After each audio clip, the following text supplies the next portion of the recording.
Hello everyone. Today topic is valence shell electron pair repulsion theory, VSEPR theory के नाम से जानी जाती है। ठीक है ना। हमने लुईस स्ट्रक्चर के बारे में जाना है, हमने जितने पैरामीटर्स होते हैं बॉन्ड पैरामीटर उनका डिस्कशन कर चुका है यहाँ पर को। अब हम बात करेंगे valence shell electron pair repulsion theory की। बहुत इंपॉर्टेंट टॉपिक। पहली बात ये बता दूं कि आया क्यों, क्योंकि रहता है कि माइंड में कि इसके आने की वजह क्या है, पर इसकी वजह को हम समझ लेते हैं। देखिए हुआ क्या कि लुईस कॉन्सेप्ट ने इलेक्ट्रॉन डॉट स्ट्रक्चर के बारे में जरूर बताया, लेकिन वो उसके शेप के बारे में कुछ नहीं बता पाया मॉलिक्यूल का, कि मॉलिक्यूल का शेप कैसा होगा, वो दिखेगा कैसा, उसकी ज्योमेट्री क्या होगी, उसके बारे में कोई भी प्रिडिक्शन ये नहीं लगा पाया था। ठीक है ना। और ये जो थ्योरी आपकी बनी थी, जिस थ्योरी की हम बात कर रहे हैं लुईस वाली, तो ये सिंपल आप कह सकते हैं सिंपल कोवेलेंट मॉलिक्यूल्स के लिए काम करती थी। लेकिन उसके बाद क्या होता था कि उसके जो नेक्स्ट जो कॉम्प्लेक्स होते हैं, इसमें लोन पेयर होंगे, नॉन बॉन्डेड इलेक्ट्रॉन होंगे, उसके लिए स्ट्रक्चर क्या होना चाहिए, उसका शेप क्या होना चाहिए, उसके लिए कुछ भी नहीं बता पाया था लुईस। उसके बाद एक नई थ्योरी आई, इसी थ्योरी को बोला गया था valence shell electron pair repulsion theory. इसी बात समझ में आना चाहिए, वैलेंस सेल इलेक्ट्रॉन पेयर कहने का मतलब क्या है। फर्स्टली सिजवेक और पावल ने 1940 में सिंपल थ्योरी दी थी सिंपल मॉलिक्यूल्स के बारे में, लेकिन वो रिपल्सिव इंटरेक्शन के बारे में उतना अच्छा नहीं बता पाया था। रिपल्सिव इंटरेक्शन कहने का मतलब है रिपल्सन, यानी कि वैलेंस के इलेक्ट्रॉन है, इलेक्ट्रॉन में जो चार्ज होता है नेगेटिव का चार्ज होता है, तो नेगेटिव चार्ज होने की वजह से एक दूसरे को क्या करेंगे, रिपल करेंगे। और फिर इनके पास जो लोन पेयर होते हैं उनकी ज्योमेट्री कैसी होगी, उसके बारे में भी कुछ नहीं आ पाया था। और दूसरी बात यह कि वैलेंस के जो इलेक्ट्रॉन होते हैं, इसका नाम ही है valence electron pair repulsion theory. Valence के इलेक्ट्रॉन कहने का मतलब है इलेक्ट्रॉन के पास नेगेटिव चार्ज होने की वजह से एक दूसरे को क्या करते हैं, रिपल करते हैं। और रिपल्सन होने की वजह से क्या चेंजेस आएगा, ज्योमेट्री में क्या चेंज आएगा, एक्चुअल ज्योमेट्री होगी क्या, शेप क्या होगा मॉलिक्यूल का, इसके बारे में फर्स्टली जिन्होंने इंट्रोड्यूस किया था वो थे नाइलॉन और गिलेस्पी। 1957 में, ये याद रखिएगा आप, नाइलॉन और गिलेस्पी ने 1957 में इसको डिस्कवर किया था। ठीक है ना। तो यहाँ पर को हम समझते हैं थ्योरी के कुछ पॉइंट्स के बारे में हम डिस्कस कर लेते हैं। थ्योरी के पॉइंट हैं क्या, देखिए।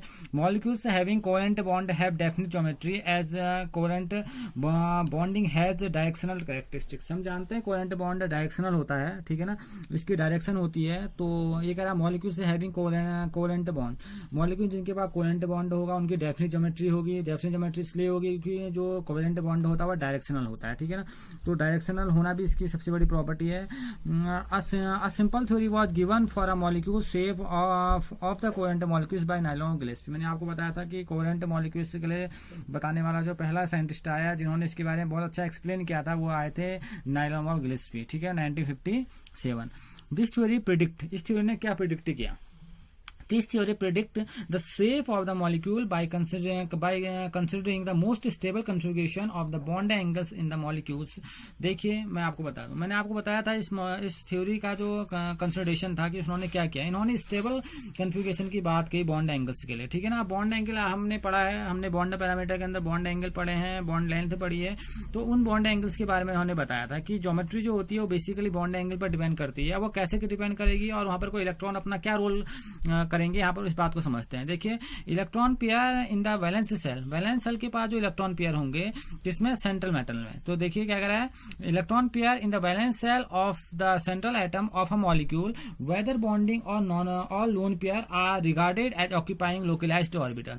अब यहाँ पर को बात समझनी होगी, electron pair in the valence shell के पास, यानी कि इलेक्ट्रॉन जो सेंट्रल एटम होता है उसके बाद जो वैलेंस सेल होगी उसके अपना इलेक्ट्रॉन पेयर होगा। ठीक है ना। वो बॉन्डिंग भी हो सकता है, वो लोन पेयर भी हो सकता है। वो बॉन्डिंग भी हो सकता है, लोन पेयर कहने का मतलब है कि वो बॉन्डिंग में पार्टिसिपेट करने वाला भी हो सकता है, या लोन पेयर यानी कि जो फ्रीली घूमता है। ठीक है ना। नॉन बॉन्डिंग इलेक्ट्रॉन ही बोला जाता है, वो भी हो सकता है। ठीक है ना।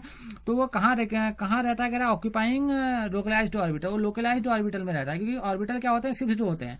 अब फिक्स्ड होने का मतलब समझने यहाँ पर को, मैं ऑर्बिट्स की बात कर रहा हूँ यहाँ पर को। अब वहां पर वो क्या माना, आपने एक ऑर्बिटल लिया, आपने एस लिया या पी लिया या डी लिया, कोई भी लिया आपने, तो उसमें क्या होंगे, वो वैलेंस सेल के इलेक्ट्रॉन क्या होंगे, पहले से लोकलाइज्ड रहेंगे, वहां पर को रुके हुए रहते हैं। ठीक है ना। तो कह रहा these orbital arrange themselves is so as the minimize the mutual. अब वो क्या करते हैं, जो ऑर्बिटल होते हैं वो इस टाइप से अपने आप को एडजस्ट करते हैं कि उनके बीच में कम से कम क्या हो, रिपल्सन हो। बात समझ में आना चाहिए कि मैं क्या कहना चाह रहा हूँ, कि उनके बीच में क्या हो, कम से कम क्या हो, रिपल्सन की स्टेज आए। तो कह रहा था magnitude of the different type of electronic repulsion are. अब इलेक्ट्रॉनिक रिपल्सन सब कहाँ पर को सबसे ज्यादा होगा, इस बात को समझते हैं। देखिए अगर दो इलेक्ट्रॉन, अगर जहां पर को दो बॉन्ड एक दूसरे के काफी नजदीक हैं, यानी कि बॉन्ड नजदीक है तो इलेक्ट्रॉन एक दूसरे के काफी नजदीक आ जाएंगे, तो होगा क्या, इलेक्ट्रॉन इलेक्ट्रॉन इलेक्ट्रॉन एक दूसरे को रिपेल करने लग जाएंगे, जिसकी वजह से उनके बीच में रिपल्सन ज्यादा हो जाएगा और वो क्या हो जाएंगे, अनस्टेबल होते चले जाएंगे। तो यहाँ पर को जो मैग्नीट्यूड आता है वो क्या होता है, यहाँ पर को जो इनका मेन टर्म है valence shell electron pair repulsion theory का, उसको समझते हैं। Lone pair is greater than lone pair, bond pair is greater than bond pair. तो यहाँ पर को रिपल्सन क्या है, तो हम कह सकते हैं lone pair repulsion is greater than lone pair bond pair repulsion is greater than bond pair repulsion. सबसे ज्यादा रिपल्सन कहाँ पैदा होगा, लोन पेयर में होगा, उसके बाद लोन पेयर बॉन्ड पेयर में होगा और लास्ट में होगा बॉन्ड पेयर और बॉन्ड पेयर। क्योंकि बॉन्ड पेयर क्या होते हैं, स्टेबल है भाई, इनमें रिपल्सन बहुत कम होगा क्योंकि ये बॉन्डिंग में पार्टिसिपेट कर चुके हैं। अब यहाँ पर को देखिए, यहाँ पर कोई एक बॉन्ड पेयर है लेकिन ये क्या है, लोन पेयर है, तो क्या करेगा, रिपल्सन पैदा करेगा, ठीक है, क्योंकि वो इलेक्ट्रॉन क्या कर सकता है, मूव कर सकता है, ठीक है। यहाँ पर को लोन पेयर यानी कि यहाँ पर को तो बॉन्डिंग में उसने पार्टिसिपेट किया ही नहीं है, वो हाई एनर्जी वाला है लोन पेयर, जिसकी वजह से अनस्टेबल होगा। तो यहाँ पर रिपल्सन सबसे ज्यादा कौन सा किसका बोलेंगे आप, लोन पेयर। तो हम बोलते हैं lone pair repulsion is greater than lone pair bond pair is greater than bond pair, ठीक है ना। ये मेन पॉइंट है इसका VS EPR का। अब देखिए क्या करा, electronic repulsion between two pairs of electron will be minimum if they are as so far as possible. बहुत ही सिंपल यहाँ पर कोई एक पॉइंट दिया है, देखो क्या करा है, the electronic repulsion between two pairs of electron will be minimum, दो इलेक्ट्रॉनों के बीच में, ठीक है ना, यानी कि दो इलेक्ट्रॉन पेयर से के बीच में इलेक्ट्रॉनिक रिपल्सन सबसे कम होगा, कब होगा, if they are as far apart as possible, वो जितना दूर एक दूसरे से रख सकें। देखिए क्योंकि दोनों नेगेटिव कैरेक्टर के हैं, इलेक्ट्रॉन क्या है, नेगेटिव है, अब आपने दो बॉन्ड पे ले, जितने दूर होंगे उनके बीच में उतना ही कम क्या होगा, रिपल्सन होगा, ठीक है ना, वो उतना अधिक क्या होंगे, स्टेबल होंगे। जैसे यहाँ पर कोई एग्जाम्पल के थ्रू इसको समझते हैं, देखिए the actual shape of the molecule containing lone pair as a little distorted from the basic shape in the NH3 और H2 मॉलिक्यूल। देखिए मैं आपको भी एग्जांपल बताऊंगा कि एग्जांपल में होगा क्या। जैसे यहाँ पर कोई एग्जांपल बता रखा है इन्होंने NH3 और H2O का, देखिए इनके बॉन्ड एंगल क्या है, देखिए कह रहा है NH3 और H2O इन दोनों की ज्योमेट्री क्या होती है, टेट्राहेड्रल होती है, लेकिन इनके पास लोन पेयर होने की वजह से इसका बॉन्ड एंगल 10928 डिग्री होने के बजाय इसका 107 और इसका 104.5 के रेस्पेक्टिवली रह जाता है। क्यों रह जाता है, क्योंकि NH3 के पास एक लोन पेयर का इलेक्ट्रॉन है और H2O के बाद दो लोन पेयर के इलेक्ट्रॉन है। जिसे मैं समझाता हूं अभी आपको कि ये है क्या। अब हम एग्जाम्पल से इसको समझते हैं, देखिए है क्या एग्जाम्पल। CH4 जो है, CH4 के बीच में जो बॉन्ड एंगल रहता है वो कितना रहता है, 109 डिग्री 28 कह सकते हैं हम, 28 इंच जो इसका रहता है 109 का रहता है, ठीक है ना, एंगल जिसे 108 में बहुत बार बोला जाता है। तो इसका अब इसकी ज्योमेट्री हम पढ़ते हैं, इसकी ज्योमेट्री आप देखेंगे तो इसकी ज्योमेट्री क्या होती है, इसकी ज्योमेट्री होती है इसकी होती है टेट्राहेड्रल, ठीक है ना। आप देख रहे हैं सब बॉन्ड पेयर के इलेक्ट्रॉन है, ये बॉन्डिंग पार्टिसिपेट ले रहे हैं, यही बॉन्डिंग पार्टिसिपेट कर रहे हैं, ठीक है ना, ये बॉन्ड पेयर के। अब देखिए मैंने एक बॉन्ड पेयर हटाया और यहाँ पर कोई एक लोन पेयर लगा दिया। इस बात को समझना मैं ये थ्योरी बोलती क्या है, एक लोन पेयर आपने लगाया तो बॉन्ड एंगल 109 से कहां पहुंच गया, 107 पहुंच गया, बॉन्ड एंगल डिक्रीज हो गया, ठीक है ना। और यहाँ पर को हुआ क्यों कि यहाँ पर को लोन पेयर आ गया और लोन पेयर बॉन्ड पेयर के बीच में क्या पैदा हो गया, रिपल्सन पैदा हो गया, ठीक है ना। तो आप जानते हैं रिपल्सन पैदा हो गया तो एनर्जी क्या होगी, अपने आप ही हाई होगी और मॉलिक्यूल अनस्टेबल हो गया। जो मॉलिक्यूल की ज्योमेट्री अभी आप टेट्राहेड्रल पढ़ेंगे वो आप डिस्टॉर्टेड हो गई है। एक्चुअल में सब मुझे जितने एग्जाम्पल आपको नीचे तक दिखेंगे सारे एग्जाम्पल टेट्राहेड्रल के, रेगुलर ज्योमेट्री टेट्राहेड्रल की है, लेकिन अब यहाँ पर को क्या था, ये टेट्राहेड्रल था, तो अब ये क्या बन गया, यहाँ पर पिरामिडल। क्यों बन गया, क्योंकि यहाँ पर क्या मिला आपको, एक लोन पेयर का इलेक्ट्रॉन मिला। अब देखिए अगला देखिए H2 में, देखिए आप H2 यानी कि आप देख रहे हैं यहाँ पर दो बॉन्ड पेयर के इलेक्ट्रॉन है, लेकिन देखिए यहाँ पर दो क्या है, यहाँ पर को लोन पेयर इलेक्ट्रॉन है, यहाँ पर को देख रहे हैं एक लोन पेयर इलेक्ट्रॉन है, एक लोन पेयर इलेक्ट्रॉन है, और लोन पेयर इलेक्ट्रॉन के बीच में जो रिपल्सन है वो बहुत ज्यादा है, जिसकी वजह से बॉन्ड एंगल 109 से कहां पहुंच गया आपका, 104 पहुंच गया। तो बॉन्ड एंगल 109 से कहां पहुंचा, वो पहुंच गया 104 में। क्यों पहुंचा कि यहाँ पर को कितने मिले आपको, दो लोन पेयर इलेक्ट्रॉन मिले आपको, देख रहे हैं एक लोन पेयर का इलेक्ट्रॉन है, एक लोन पेयर का इलेक्ट्रॉन है, रिपल्सन बहुत ज्यादा हो गया, तो देखिए बॉन्ड एंगल और कम हो गया। अब देखिए यहाँ पर को मैंने एग्जाम्पल आपको लिखा है, आपको लग रहा होगा कि यहाँ पर को बॉन्ड एंगल ऐसा होगा, लेकिन यहाँ पर को ये हाई रिपल्सन का केस है। हम जहां तक की बात करते हैं, हमें तीन ही मॉलिक्यूल की बात यहाँ पर करते हैं, तो यहाँ पर को आप देखेंगे यहाँ पर कुछ एक्सेप्शन भी भरे पड़े हैं, लेकिन अगर आप इन तीनों में देखेंगे तो यहाँ पर को देखेंगे आपके लोन पेयर की वजह से lone pair repulsion is greater than lone pair bond pair repulsion is greater than bond pair repulsion. यहाँ सब बॉन्ड पेयर के इलेक्ट्रॉन थे, ज्योमेट्री क्या थी, रेगुलर थी, ठीक है ना। ये सब, ये भी टेट्राहेड्रल है, ये भी टेट्राहेड्रल और ये भी क्या आपका टेट्राहेड्रल है, ठीक है ना। लेकिन लोन पेयर आने की वजह से इसका शेप पिरामिडल हो गया, ठीक है ना, और इसका जो शेप है वो क्या हो गया आपका, इसका शेप आपका क्या होगा, बेंट या वी शेप्ड हम इसको बोलते हैं। यहाँ दो बॉन्ड पेयर के लोन पेयर की वजह से होने की वजह से इसकी एनर्जी बढ़ गई और बॉन्ड एंगल अपने आप ही घट गया, ठीक है ना। इसके बारे में जिसने बताया था वो वो कौन थे, नाइलो और गिलेस्पी थे, ठीक है ना। इसी को बोला जाता है valence shell electron pair repulsion theory, क्योंकि वैलेंस शेल में जब इलेक्ट्रॉन, अब इलेक्ट्रॉन कैसे हैं, बॉन्ड पेयर के हैं तो बॉन्ड एंगल अपने आप ही क्या होंगे, फिक्स्ड रहेंगे। लेकिन अगर बॉन्ड पेयर की जगह क्या आ गया, आपके लोन पेयर के इलेक्ट्रॉन आ गए तो उनकी एनर्जी बढ़ जाती है, रिपल्सन बढ़ जाता है, और रिपल्सन बढ़ने की वजह से बॉन्ड एंगल क्या हो जाते हैं, डिस्टॉर्ट होने लग जाते हैं, कम होने लग जाते हैं, ठीक है। यह है VSEPR थ्योरी, ठीक। अब हम कुछ ज्योमेट्री के बेसिक से समझेंगे कि इनकी ज्योमेट्री एक्चुअल में होती कैसी है, जो VSEPR ने दी थी। देखिए, अगर लोन पेयर यहाँ पर क्या कह रहा है, अगर नंबर ऑफ इलेक्ट्रॉन पेयर, जो इलेक्ट्रॉन पेयर में कहने का मतलब है कि आपके पास क्या बॉन्ड पेयर की बात कर रहा है, बॉन्डिंग के इलेक्ट्रॉन की बात कर रहा है, बॉन्ड पेयर आ गया 2 है तो मॉलिक्यूल का टाइप क्या होगा, AB2। तो यहाँ पर क्या होगा, बीच में सेंट्रल एटम होंगे, इनके बाद दो इलेक्ट्रॉन यहाँ है, 2 इलेक्ट्रॉन यहाँ है, तो बॉन्डिंग पेयर कितने हैं, 2 है। लोन पेयर यहाँ पर को है नहीं, लोन पेयर 0, आप देखें दोनों बॉन्ड पेयर के इलेक्ट्रॉन है, ठीक है ना। जैसे इसमें जब भी ज्योमेट्री बनेगी, जब भी मॉलिक्यूल का जो शेप होगा कैसा होगा, लीनियर होगा, ठीक है ना। इसके एग्जांपल हैं BF2, BCl2, तो ये मॉलिक्यूल हमेशा कैसे होंगे, लीनियर होते हैं, ठीक है।